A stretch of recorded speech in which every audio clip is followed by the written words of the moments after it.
Assalamualaikum warahmatullahi wabarakatuh. Saya Nika Nevikania NPM 21013010016. Di sini saya akan mempresentasikan hasil ringkasan materi pada minggu kedua, yaitu materi yang pertama, ERP System Accounting and Finance atau sistem ERP pada akuntansi dan keuangan. Pada proses akuntansi dan keuangan ini mencakup beberapa sistem, yaitu yang pertama adalah sistem akuntansi yang mendukung fungsi pengendalian operasional dan juga manajemen.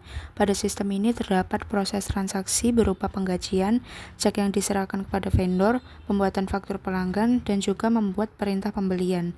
Lalu yang kedua adalah sistem inventaris yang dimulai pada saat memproses pesanan penjualan sehingga terdapat tahap pembaruan inventaris oleh adanya pengurangan persediaan dari adanya proses pesanan penjualan tadi. Dan sistem ini juga menyimpan informasi dari setiap item yang juga berfungsi untuk menentukan penambahan item apabila stok item mulai berkurang. Lalu yang ketiga adalah sistem pesanan pembelian yang memberikan fungsi untuk membuat pesanan pembelian dan melacak pesanan yang telah selesai, item yang sedang di purchase order, dan juga kapankah pesanan akan diterima. Lalu yang keempat adalah sistem piutang yang menghasilkan faktur bagi pelanggan. Selain itu juga memperbarui status maupun saldo piutang apabila pelanggan telah melakukan pembayaran. Lalu sistem yang terakhir adalah sistem hutang, yaitu untuk memastikan pembayaran hutang kepada vendor telah sesuai atau tepat dengan perjanjian dan juga sesuai dengan tenggat waktu yang telah ditentukan.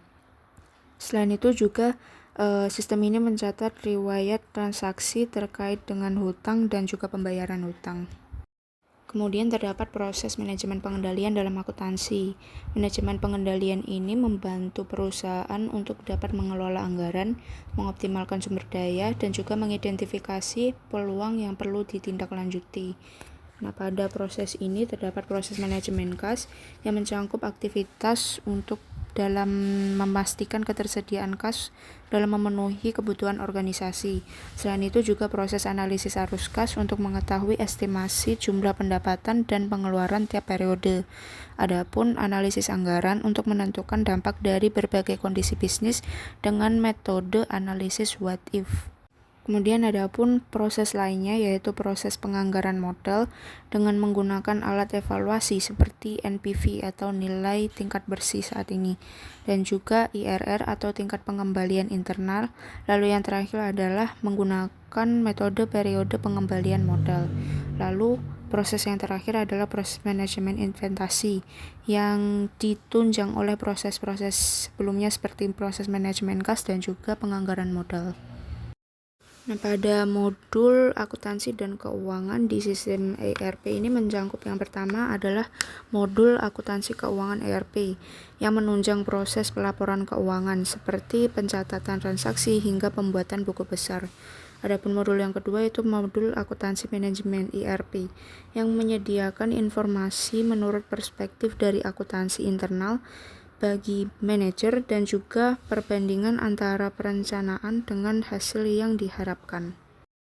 Adanya sistem ERP ini menghadirkan peran baru bagi akuntansi manajemen, yaitu turut dalam penawaran informasi biaya real time dalam menentukan biaya SDM dan SDA serta memenuhi permintaan tertentu. Selain itu juga memungkinkan akuntan manajemen untuk berperan sebagai ahli strategis yang lebih proaktif. Baik, sekian ringkasan materi dari ERP System Accounting and Finance. Terima kasih, atas kurang lebihnya mohon maaf. Wassalamualaikum warahmatullahi wabarakatuh.